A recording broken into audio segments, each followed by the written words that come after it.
ദൈവ തിരുനാമം വാഴ്ത്തപ്പെടുമാറാകട്ടെ.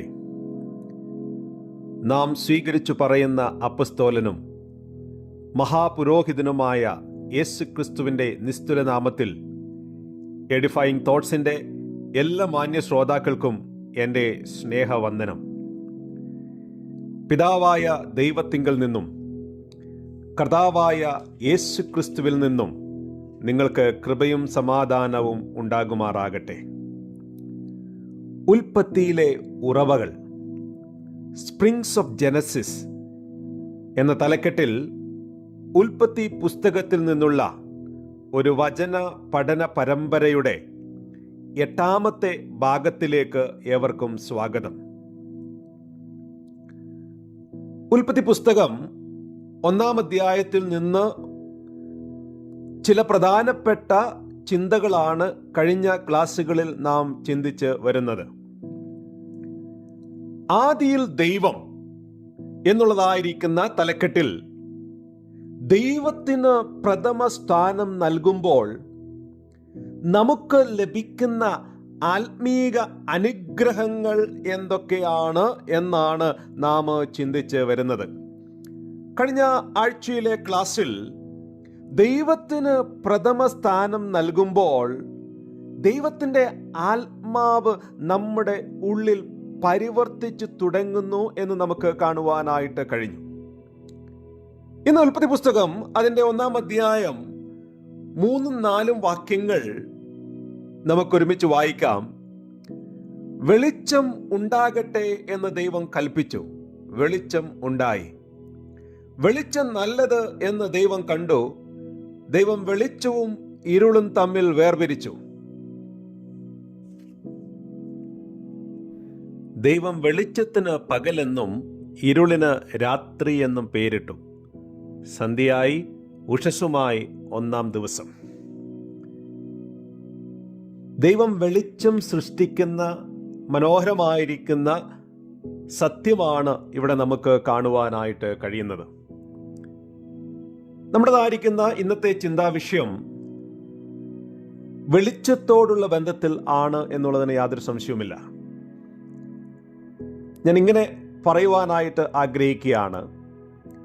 ദൈവത്തിന് പ്രഥമ സ്ഥാനം നൽകുമ്പോൾ ദൈവം നമ്മളെ ലോകത്തിൻ്റെ വെളിച്ചമാക്കി മാറ്റുന്നു എന്ന് നമുക്ക് കാണുവാനായിട്ട് കഴിയുന്നു. അല്ലെങ്കിൽ ദൈവം നമ്മളെ ലോകത്തിൻ്റെ വെളിച്ചമായി ഉപയോഗിക്കുന്നു. ഒരു പ്രത്യേകമായിരിക്കുന്ന ചോദ്യം ചോദിച്ച് ഞാൻ മുൻപോട്ട് നമ്മുടെ ചിന്ത കൊണ്ടുപോവുകയാണ്. ദൈവം ആകാശത്തിൽ സൂര്യനെയും നക്ഷത്രങ്ങളെയും ചന്ദ്രനെയും സൃഷ്ടിച്ചത് 4-ാമത്തെ ദിവസമാണ്. 14 മുതലുള്ള വാക്യങ്ങളിൽ നമുക്ക് അത് കാണുവാനായിട്ട് കഴിയുന്നു. നമുക്കറിയാം, ഇന്ന് നാം കാണുന്നതായിരിക്കുന്ന വെളിച്ചത്തിൻ്റെ സ്രോതസ്സുകൾ എന്ന് പറയുന്നത് സൂര്യനും നക്ഷത്രങ്ങളും സൂര്യന്റെ വെളിച്ചം പ്രതിഫലിപ്പിക്കുന്ന ചന്ദ്രനുമാണ്. അപ്പോൾ 1-ാം ദിവസം ദൈവം വെളിച്ചം ഉണ്ടാകട്ടെ എന്ന് പറഞ്ഞ് ഇരുളിൽ വെളിച്ചം സൃഷ്ടിച്ചു എന്ന് നമുക്ക് കാണുവാൻ കഴിയുകയാണ്. വാസ്തവമായിട്ട് ബൈബിളിനെ എതിർക്കുന്നതായിരിക്കുന്ന, ബൈബിൾ ശരിയല്ല, ബൈബിളിൽ തെറ്റാണ് എഴുതിയിരിക്കുന്നത് എന്ന് പറയുന്നതായിരിക്കുന്ന വ്യക്തികൾ ഉന്നയിക്കുന്ന ഒരു ചോദ്യമാണ് ഈ പ്രത്യേകമായിരിക്കുന്ന ചോദ്യം. കാരണം ലോകത്തിൽ ഇന്ന് വെളിച്ചത്തിൻ്റെ സ്രോതസ്സുകളായിട്ട് സൂര്യനും ചന്ദ്രനും നക്ഷത്രങ്ങളും മാത്രമേ ഉള്ളൂ. എങ്കിൽ ദൈവം 1-ാം ദിവസം സൃഷ്ടിച്ച ആ വലിയ വെളിച്ചം എന്താണ്? പലരും, പല വേദ പണ്ഡിതാക്കളും അല്ലെങ്കിൽ ബൈബിൾ പഠിപ്പിക്കുന്നതായിരിക്കുന്ന പല വ്യക്തികളും ഇതിനൊരു ആത്മീകമായിരിക്കുന്ന അർത്ഥം നൽകുക പതിവാണ്. എന്ന് പറഞ്ഞാൽ ഒന്നാം ദിവസം സൃഷ്ടിച്ച, അല്ലെങ്കിൽ ഉൽപ്പത്തി പുസ്തകം 1-ാം അധ്യായം 3-ാം വാക്യത്തിൽ പറഞ്ഞിരിക്കുന്ന വെളിച്ചം എന്നുള്ളത് ദൈവം തന്നെയാണ് എന്ന് പറയുന്ന ആത്മീക അർത്ഥം. എന്നാൽ ഞാൻ ഇങ്ങനെ പറഞ്ഞ് മുന്നോട്ട് പോകുവാനായിട്ട് ആഗ്രഹിക്കുകയാണ്. ദൈവം വെളിച്ചമാണ്, അതിന് യാതൊരു സംശയവുമില്ല. എന്നാൽ ദൈവം നിത്യതയിൽ നിന്ന് നിത്യതയോളം വെളിച്ചമാണ്. വേറൊരു അർത്ഥത്തിൽ പറയുകയാണെങ്കിൽ ദൈവം സൃഷ്ടിക്കപ്പെട്ട വെളിച്ചം അല്ല. ഇവിടെ ഉൽപ്പത്തി പുസ്തകം 1-ാം അധ്യായം 3-ാം വാക്യത്തിൽ വെളിച്ചം ഉണ്ടാകട്ടെ എന്ന് ദൈവം കൽപ്പിച്ചു. എന്ന് പറഞ്ഞാൽ ഇരുൾ മാത്രമുള്ളതായിരിക്കുന്ന ഈ ലോകത്തിൽ ദൈവം ആദ്യമായി വെളിച്ചം സൃഷ്ടിക്കുകയാണ്.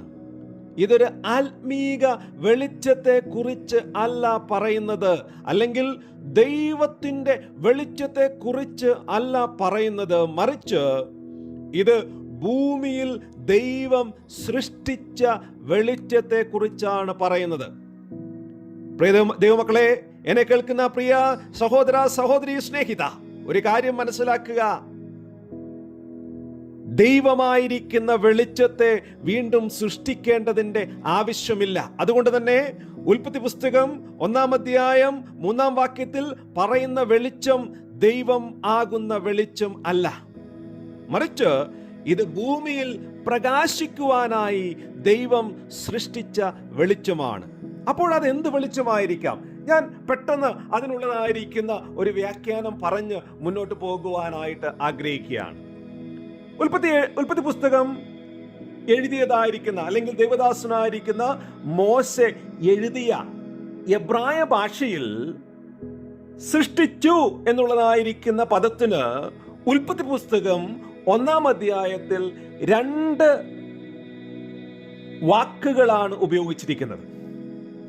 2 words are used in Genesis 1 for the word create. എന്ന് പറഞ്ഞാൽ ഒരു വാക്ക് മാത്രമല്ല, 2 വാക്കുകൾ മോശെ വളരെ അർത്ഥവത്തായിട്ട് ഉപയോഗിച്ചിരിക്കുകയാണ്. ആദ്യമായി ഉപയോഗിച്ചിരിക്കുന്ന വാക്കെന്ന് പറയുന്നത് നമുക്കറിയാം. ഉൽപ്പത്തി പുസ്തകം 1-ാം അധ്യായം 1-ാം വാക്യത്തിൽ ആദിയിൽ ദൈവം ആകാശവും ഭൂമിയും സൃഷ്ടിച്ചു.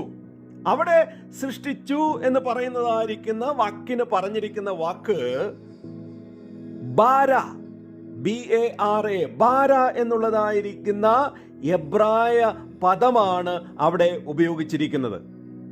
ബാര എന്ന് പറഞ്ഞാൽ ഒന്നുമില്ലായ്മയിൽ നിന്ന് സൃഷ്ടിക്കുന്നതിനെയാണ്. ഇതിനു മുൻപുള്ളതായിരിക്കുന്ന ക്ലാസ്സുകളിലും ഞാനത് പറയുവാനായിട്ട് ഇടയായി തീർന്നിട്ടുണ്ട്. ഒന്നുമില്ലായ്മയിൽ നിന്ന്, വെളിച്ചമില്ല, അപ്പോൾ ദൈവം വെളിച്ചം സൃഷ്ടിക്കുവാനായിട്ട് ഇടയായി തീർന്നു. യവന ഭാഷയിലേക്ക് ബൈബിൾ തർജ്ജമ ചെയ്തപ്പോൾ ബാര എന്ന പദത്തിന് യവന പണ്ഡിതന്മാർ നൽകിയതായിരിക്കുന്ന പദം എന്നുള്ളത് എക്സ് നിഹിലോ, ഇരുളിൽ നിന്ന് ദൈവം സൃഷ്ടിച്ചു എന്നാണ് അവര് ഉപയോഗിച്ചിരിക്കുന്നതായിരിക്കുന്ന പദം. എന്ന് പറഞ്ഞാൽ ഒന്നുമില്ലായിരുന്നു, ഇരുട്ട് മാത്രമായിരുന്നു. ആ ശൂന്യതയിൽ ദൈവം സകലത്തെയും സൃഷ്ടിക്കുവാനായിട്ട് ഇടയായി തീർന്നു.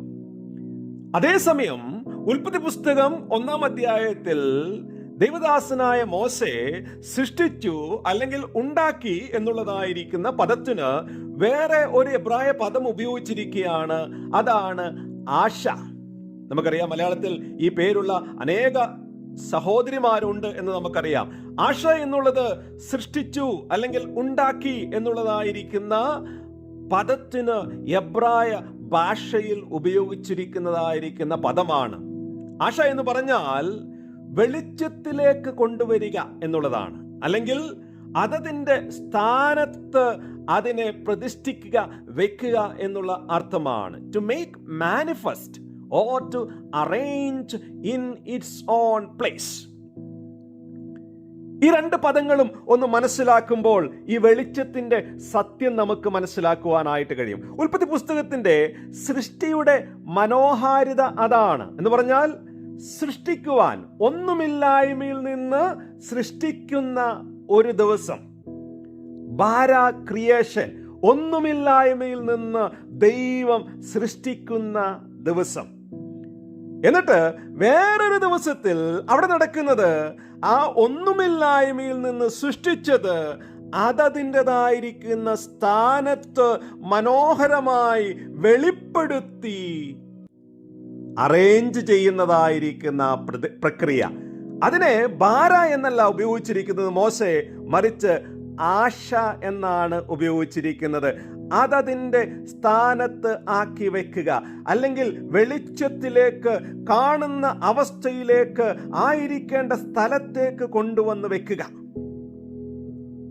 ഞാൻ പറഞ്ഞു വരുന്നതിൻ്റെ സാരം നിങ്ങൾക്ക് മനസ്സിലാകുന്നു എന്ന് കരുതുകയാണ്. എന്ന് പറഞ്ഞാൽ ഉൽപ്പത്തി പുസ്തകം 1-ാം അധ്യായത്തിൽ 1-ാം ദിവസത്തിൽ ദൈവം വെളിച്ചം സൃഷ്ടിക്കുവാനായിട്ടിടയായി തീർന്നു. ദൈവം വെളിച്ചം സൃഷ്ടിച്ചു. എന്നിട്ട് 4-ാം ദിവസത്തിൽ ദൈവം സൃഷ്ടിച്ച വെളിച്ചത്തെ അത് ഡിവൈഡ് ചെയ്ത് സെപ്പറേറ്റ് ആക്കിയിട്ട് അതതിൻ്റെ സ്ഥാനത്ത് ആ ദൈവം അതിനെ ആക്കി വെക്കുകയാണ്. ഒരു വെളിച്ചത്തെ സൂര്യനായി, ഒരു വെളിച്ചത്തെ ചന്ദ്രനായി, ഒരു വെളിച്ചത്തെ, അനേക വെളിച്ചങ്ങളെ നക്ഷത്രങ്ങളായി ദൈവം മാറ്റുകയാണ്. അതിനെയാണ് പറയുന്നത് ആശ, അല്ലെങ്കിൽ അതതിൻ്റെ സ്ഥാനത്ത് ആക്കി വെക്കുക. ഇപ്പോൾ ഈ ചോദ്യത്തിൻ്റെതായിരിക്കുന്ന വിശദീകരണം മനസ്സിലായി എന്ന് ഞാൻ കരുതിയിരിക്കുകയാണ്. ഒന്നുമില്ലായ്മയിൽ നിന്ന് ദൈവം വെളിച്ചത്തെ 1-ാം ദിവസം സൃഷ്ടിച്ചിട്ട് 4-ാം ദിവസത്തിൽ അതിനെ സൂര്യനായും ചന്ദ്രനായും നക്ഷത്രങ്ങളായും വേർതിരിച്ച് അതതിൻ്റെ സ്ഥാനത്ത് ദൈവം ആക്കി വെക്കുകയാണ്. അതാണ് ദൈവത്തിൻ്റെതായിരിക്കുന്ന സൃഷ്ടിയുടെ മനോഹാരിത എന്ന് നമുക്ക് കാണുവാനായിട്ട് കഴിയും. ഇവിടെ ഉൽപ്പത്തി പുസ്തകം 1-ാം അധ്യായത്തിൽ അനേക ഉദാഹരണങ്ങൾ അതിന് എനിക്ക് പറയുവാനായിട്ടുണ്ട്. ഇവിടെ നമുക്ക് കാണുവാനായിട്ട് കഴിയുന്നത്, ദൈവം വെള്ളം സൃഷ്ടിച്ചു എന്ന് നമുക്ക് കാണുവാൻ, വെള്ളം, ഭൂമിക്ക് മീതെ വെള്ളമുണ്ടായിരുന്നു എന്ന് നമുക്ക് 2-ാം വാക്യത്തിൽ കാണുവാനായിട്ട് കഴിയും. എന്നാൽ ആ വെള്ളം കിടന്നതായിരിക്കുന്ന ഭൂമി കാണുവാനായിട്ട്, അല്ലെങ്കിൽ ദൈവം അതിനെ മാനിഫെസ്റ്റ് ചെയ്തത് 3-ാമത്തെ ദിവസമാണ്, 9-ാം വാക്യത്തിലാണ്. അവിടെയാണ് നമുക്ക് കാണുവാനായിട്ട് കഴിയുന്നത് ഉണങ്ങിയ നിലം കാണുവാനായിട്ടിടയായി തീർന്നു. അത് ദൈവത്തിൻ്റെ സൃഷ്ടിയുടെ, ഉൽപ്പത്തി പുസ്തകം 1-ാം അധ്യായത്തിലെ ദൈവത്തിൻ്റെ സൃഷ്ടിയുടെ ഒരു മനോഹാരിതയാണ്. ആദാമിനെയും ഹൗവയെയും 6-ാമത്തെ ദിവസമാണ് ദൈവം സൃഷ്ടിച്ചത്. ഹൗവ ആദാമിൽ സൃഷ്ടിക്കപ്പെട്ടു. എന്നാൽ ആ ഹൗവയെ വേർതിരിച്ച് ഹൗവയെ വേറൊരു വ്യക്തിയായി മാനിഫെസ്റ്റ് ചെയ്ത് വെളിപ്പെടുത്തിയത് അത് പിന്നീട് ഒരിക്കലാണ് എന്ന് ഉൽപ്പത്തി പുസ്തകം 2-ാം അധ്യായത്തിൽ നമുക്ക് കാണുവാനായിട്ട് കഴിയും. അതാണ് ഉൽപ്പത്തി പുസ്തകം 1-ാം അധ്യായത്തിൽ ദൈവത്തിൻ്റെ സൃഷ്ടിയുടെ മഹത്വം എന്ന് നമുക്ക് കാണുവാനായിട്ട് കഴിയുന്നത്. ഇനി ഉൽപ്പത്തി പുസ്തകം 1-ാം അധ്യായം അതിൻ്റെ 14 മുതലുള്ള വാക്യങ്ങൾ വായിക്കുമ്പോൾ വെളിച്ചത്തിൻ്റെ 3 പ്രധാനപ്പെട്ട ഉദ്ദേശങ്ങളെ നമുക്ക് അവിടെ കാണുവാനായിട്ട് കഴിയും. 14-ാം വാക്യം, രാവും പകലും തമ്മിൽ വേർപിരിയാൻ, പർപ്പസ് ഓഫ് സെപ്പറേഷൻ, വേർപിരിക്കുവാനുള്ള ഉദ്ദേശം. അത് മാത്രമല്ല, അവിടെ നമുക്ക് കാണുവാനായിട്ട് കഴിയും 14-ാം വാക്യത്തിൽ, അവ അടയാളങ്ങളായും, സൈനായിട്ട് ദൈവം സൃഷ്ടിച്ചിരിക്കുകയാണ്. അടയാളങ്ങളായി വെളിച്ചത്തെ സൃഷ്ടിച്ചിരിക്കുകയാണ്. അതുമാത്രമല്ല, അതിൻ്റെ 15-ാം വാക്യത്തിൽ, ഭൂമിയെ പ്രകാശിപ്പിക്കുവാൻ ആകാശവിധാനത്തിൽ അവ വെളിച്ചങ്ങളായിരിക്കട്ടെ എന്ന് ദൈവം കൽപ്പിച്ചു. ഭൂമിക്ക് പ്രകാശം നൽകുക, shed light on the earth. Separation purpose, sign purpose, shedding purpose. ഇതാണ് ഒരു വെളിച്ചത്തിൻ്റെതായ, ദൈവം വെളിച്ചം സൃഷ്ടിച്ചപ്പോൾ ഉള്ള ഉദ്ദേശമെന്ന് നമുക്ക് കാണുവാനായിട്ട് കഴിയും. എന്ന് പറഞ്ഞാൽ ഭൂമിയിൽ ഇരുളും വെളിച്ചവും തമ്മിലുള്ള വേർതിരിവ് കാണിക്കുക. 2 കാലങ്ങൾക്കും സമയങ്ങൾക്കും സൈനായിട്ട്, അടയാളമായിട്ട് ഇരിക്കുക. 3-ാമതായിട്ട്, വെളിച്ചമില്ലാത്ത സ്ഥലങ്ങളിൽ, വെളിച്ചമില്ലാത്ത ഇടത്ത് വെളിച്ചം നൽകുക. ഞാനിങ്ങനെ നമ്മോടുള്ള ബന്ധത്തിൽ പറഞ്ഞ് മുന്നോട്ട് പോകുവാൻ ആഗ്രഹിക്കുകയാണ്. നമ്മൾ ലോകസ്ഥാപനത്തിനു മുമ്പേ ക്രിസ്തുവേശുവിൽ സൃഷ്ടിക്കപ്പെട്ടവരാണ്. ലോകത്തെ ഉണ്ടാക്കുന്നതിന് മുമ്പേ, ഭൂമിക്ക് അടിസ്ഥാനമിടുന്നതിന് മുൻപേ യേശു ക്രിസ്തുവിൽ ദൈവം നമ്മെ ഓരോരുത്തരെയും സൃഷ്ടിച്ചിരിക്കുകയാണ്. എന്നിട്ട് ഇന്ന് ഈ കാലഘട്ടത്തിൽ, ഈ നൂറ്റാണ്ടിൽ ദൈവം നമ്മെ വെളിപ്പെടുത്തിയിരിക്കുകയാണ്. നമ്മുടെ അമ്മയുടെ ഉദരത്തിലൂടെ ദൈവം നമുക്ക് ജന്മം നൽകി ഇന്ന് നമ്മെ വെളിപ്പെടുത്തി നമ്മെ ഇവിടെ ആക്കി വച്ചിരിക്കുകയാണ്. എന്താണ് അതിൻ്റെ ഉദ്ദേശം? ഈ 3 ഉദ്ദേശമാണ് അതിന് പ്രധാനമായിട്ട് ഉള്ളത്. 1, വെളിച്ചം നൽകുക. 2, വേർപാട് കാണിക്കുക. 3-മതായിട്ട് അടയാളമായിട്ടിരിക്കുക. കർത്താവായ യേശുക്രിസ്തു പറഞ്ഞു, ഞാൻ ലോകത്തിന്റെ വെളിച്ചമാകുന്നു. അതേ കർത്താവ് തന്നെ ശിഷ്യന്മാരോട് പറഞ്ഞു, നിങ്ങൾ ലോകത്തിന്റെ വെളിച്ചമാണ്. നമുക്ക് പലപ്പോഴും ഒരു ചോദ്യം വന്നേക്കാം, കർത്താവ് ലോകത്തിന്റെ വെളിച്ചമാണെങ്കിൽ പിന്നെ നമ്മൾ എന്തിനു വേണ്ടിയാണ്, എന്തുകൊണ്ടാണ് ലോകത്തിന്റെ വെളിച്ചമായി ഇരിക്കേണ്ടതിന്റെ ആവശ്യം? യോഹന്നാന്റെ സുവിശേഷം 9-ാം അധ്യായം 5-ാം വാക്യത്തിൽ അതിന്റെ മനോഹരമായിരിക്കുന്ന ഉത്തരം കർത്താവ് തന്നെ നൽകി. ഞാൻ ലോകത്തിലിരിക്കുമ്പോൾ ലോകത്തിന്റെ വെളിച്ചമാകുന്നു എന്നുത്തരം പറഞ്ഞു. കർത്താവ് ലോകത്തിലിരിക്കുമ്പോൾ ലോകത്തിന്റെ വെളിച്ചമാണ്. നമ്മളും ലോകത്തിലിരിക്കുമ്പോൾ ലോകത്തിന്റെ വെളിച്ചമാണ്. ഇന്ന് കർത്താവ് ഭൂമിയിൽ ഫിസിക്കലായിട്ടില്ല. നമ്മെ ഇന്ന് ഭൂമിയിൽ അറേഞ്ച് ചെയ്തു വെച്ചിരിക്കുകയാണ്, ആക്കി വെച്ചിരിക്കുകയാണ്. നമ്മൾ ഈ ഭൂമിയിൽ ആയിരിക്കുമ്പോൾ ലോകത്തിന്റെ വെളിച്ചമാണ്. 2023 നമ്മെ വിട്ടു പോകുവാൻ ഇനി കേവലം ചുരുങ്ങിയ ദിവസങ്ങൾ മാത്രമേ ഉള്ളൂ. 2024 ദൈവം അനുവദിച്ചാൽ നാം കടക്കുവാനായിട്ട് പോവുകയാണ്.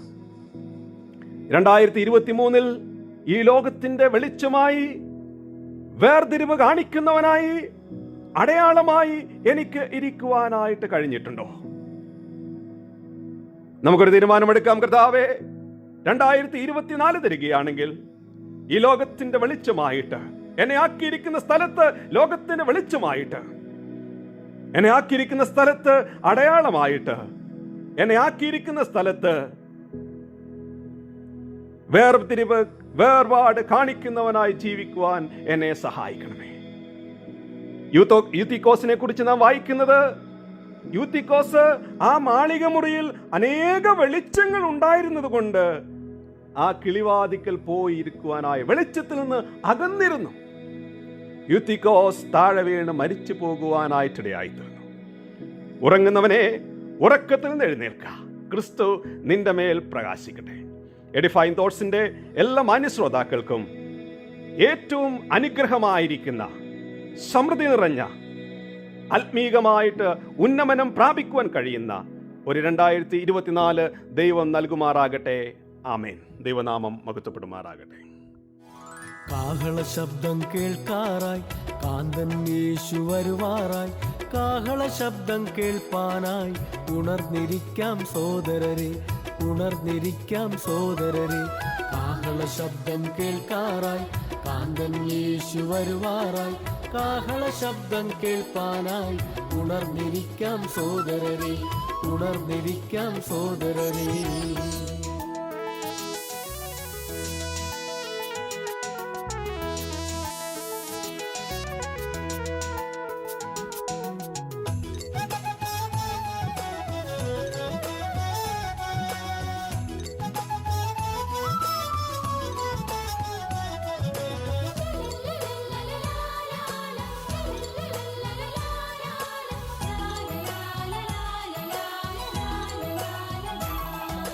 മധ്യാകാശെ കൂടിടുമ്പോൾ, മധ്യാകാശെ കൂടിടുമ്പോൾ, യേശുവിൻ പൊന്മുഖം കണ്ടിടുമ്പോൾ. മധ്യാകാശെ കൂടിടുമ്പോൾ, യേശുവിൻ പൊന്മുഖം കണ്ടിടുമ്പോൾ. ഹല്ലേലൂയ ഗീതങ്ങൾ ആർത്തുപാടി സ്തുതിക്കുന്ന, ഹല്ലേലൂയ ഗീതങ്ങൾ ആർത്തുപാടി സ്തുതിക്കുന്ന.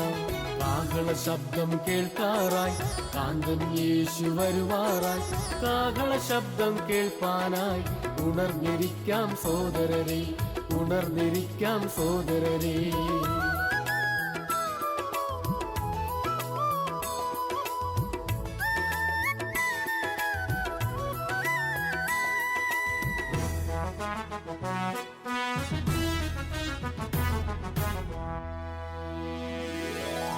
ഈ ലോകത്തിൻ വേദനകൾ,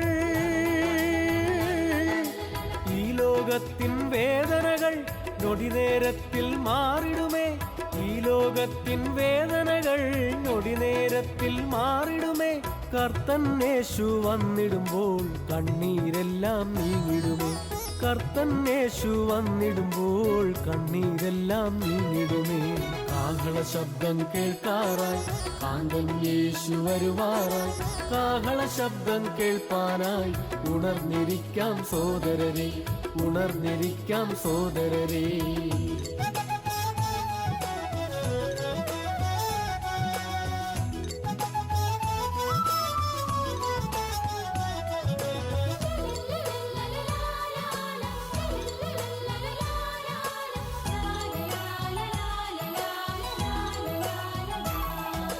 കർത്താവായ യേശുവേ,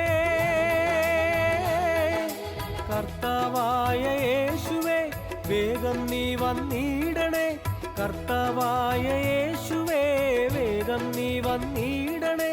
നിന്നോടൊത്തു വസിച്ചിടുവാൻ ഹൃദയം വെമ്പൽ കൊള്ളുന്നേ, നിന്നോടൊത്തു വസിച്ചിടുവാൻ ഹൃദയം വെമ്പൽ കൊള്ളുന്നേ. കാഹള ശബ്ദം കേൾക്കാറായി കാന്തൻ യേശു വരുവാറായി, കാഹള ശബ്ദം കേൾപ്പാനായി ഉണർന്നിരിക്കാം സോദരരെ, ഉണർന്നിരിക്കാം സോദരരെ. കാഹള ശബ്ദം കേൾക്കാറായി കാന്തൻ യേശു വരുവാറായി, കാഹള ശബ്ദം കേൾപ്പാനായി ഉണർന്നിരിക്കാം സോദരരെ, ഉണർന്നിരിക്കാം സോദരരെ.